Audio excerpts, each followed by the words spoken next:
আজকে গাজার মুসলমানকে তোমরা মারো, কিন্তু আমরা তোমাদেরকে দায়িত্বহীন কণ্ঠে বলতে চাই, যতই মারো আমাদেরকে মিটাই দিতে পারবা না। আমাদেরকে মারবা, এই রক্তের প্রতিটা ফোঁটা থেকে এক একটা বিপ্লবীর জন্মগ্রহণ করবে। সেই দিন আমাদের সামনে আসবে, সেই দিন তোমরা গাছের পিছনে যে আড়ালে দাঁড়াবা, গাছ বলবে রেহাই নাই, আমার পিছনে ইহুদির বাড়িটা লুকায় আছে, একটা করে খতম করা হবে।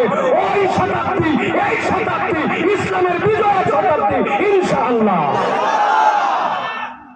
আগামী 12ই মার্চ ফর গাজা অনুষ্ঠিত হবে ঢাকায় ইনশাআল্লাহ। এই প্রোগ্রামের ধারাবাহিকতায় আগামী 12ই মার্চ 3টার সময় যারা ঢাকাতে যেতে পারবেন পুরা বাংলাদেশের 5 কোটি মানুষ রাস্তায় নেমে আসবে। আপনার বাচ্চা কাচ্চা সবাইকে নিয়ে ফিলিস্তিনের পতাকা, বাংলাদেশের পতাকা নিয়ে কিচ্ছু করতে পারি নাই।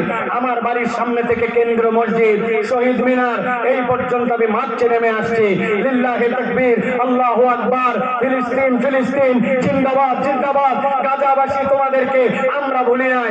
এই স্লোগানে আগামী 12ই মার্চ শনিবার দুপুরবেলা পুরো বাংলাদেশে পৃথিবীর ইতিহাসে সবচেয়ে বড় গণসমাবেশ অনুষ্ঠিত হবে ইনশাআল্লাহ।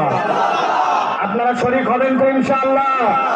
মিজানুর রহমান আজহারি ভাই, শেখ আহমদুল্লাহ, আল্লামা মামুনুল হক, আমার দেশের সম্পাদক, আমাদের সম্মানিত মাহমুদুল হাসান সাহেব সহ বাংলাদেশের সকল ক্রিকেটার, সকল ঘরানার আলেম ওলামা সকলে আগামী 12 এপ্রিল শনিবার ইনশাআল্লাহ এই গণজবাবে যে যার জেলা থেকে, থানা থেকে, পাড়া থেকে, মহল্লা থেকে বাচ্চা কাচ্চা সকলে আমরা গাজাবাসীর জন্য কিচ্ছু করতে পারি নাই, কিন্তু তাদের সমর্থনে আমি রাস্তায় নেমে এসেছি। আল্লাহকে দেখাইছি, আল্লাহ এইটুকুই আমার সামর্থ্য ছিল, আমি শরীক হয়েছি, পারবো ইনশাআল্লাহ।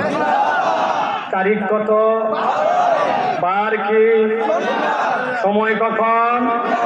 কোন কারো আহ্বান নাই, কোন কারো ব্যানার নাই। আমরা আমাদের দাবিতে পাড়া থেকে, মহল্লা থেকে, মসজিদ থেকে, ইমাম মুয়াজ্জিনের নেতৃত্বে জোহর থেকে আমরা পুরো দেশে বের হব ইনশাআল্লাহ। রাজি আছেন আপনারা? নাকি ওই দিন দুপুরবেলা ঘুমায় যাবেন? অনেক রোদ, হালকা বৃষ্টি, শরীর খারাপ, যাই কি হবে এরকম শয়তান বুঝ কিন্তু দিবে, ঠিক না? কিছু না হলেও আমার যতটুকু করা আমি আমার দায়িত্ব থেকে আসছি ভাই, এমন কিছু হবে না আমি জানি। ওরা যে বদমাইশ, আমার এই দাবি ওই পর্যন্ত না পৌঁছাক, কিন্তু আল্লাহর কাছে আমার দাবিটা পৌঁছাবো ইনশাআল্লাহ। চলেন আর দেরি না করে আমরা তাহলে এখন মূল আলোচনার মধ্যে একটু প্রবেশ করি। সময় একবারে সংকীর্ণ, কেউ অলসতা না করে সকলের সমস্যরে আমার সাথে আজকে তাফসীর